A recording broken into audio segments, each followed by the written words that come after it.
So this is an example of the kind of thing you might come up with for your end of unit assessment. So I have created building 1, building 2, building 3. I have created a circle which is used within. Oh no, it's not used within one of the buildings. Sorry. There's a house on there, there's a roof on there, so there's lots of different shapes and things. Now what I've done here is I've actually put the pen up. I've done a left turn. I've gone forward. I've done another left turn, and basically I want to get my turtle to go over here. And then I've done building 1, building 2, building 1, building 3, house, house, building 3, etc. Now, if I run this, you can see there I've got town. So if I run it, it's going to do this one here, which contains all those buildings. So let's click run. Okay. And as you can see, this one, obviously I've made this is a bit of a fancier building, but you can keep your building simple like this one and this one. This one here, you can calculate your angles. I've taught you before. And you're dealing with angles that, you'll be able to figure out. This one is a little bit fancier because it obviously has the little dashes up the building. And the nice thing about this is you can just edit as you go. So if you found actually that you wanted this one needed to be a bit longer, I could say forward 350. No, I'm not actually sure about that one.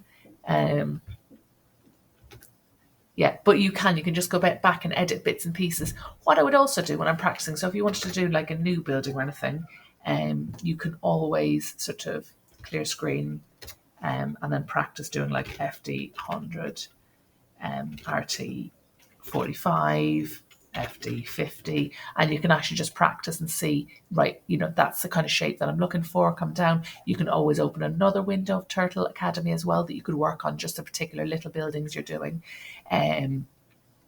Make sure you are just focusing on each building and keeping them as simple as you can for your ability. Obviously, if you're very capable, then please go wild, make crazier buildings. But you've got the full lesson to do your assessment. On here, you'll find that there's another assessment, another example of the cityscape. So I've just called them B1, B2. I will say it's much quicker to call them B1, B2, etc. So this one I have used my circle in this, so I was getting confused. So I've got my little circle there, and I've got to city. And city has every single one of those buildings just repeated. And then I've called it here. And if I click run, you can see I've just got a bit of a fancier city.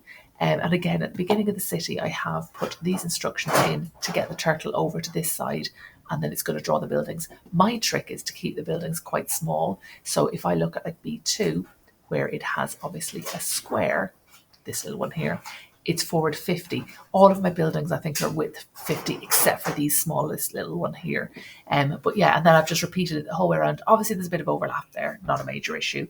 But that's just an example of the kind of thing that you can do for your end of unit assessment.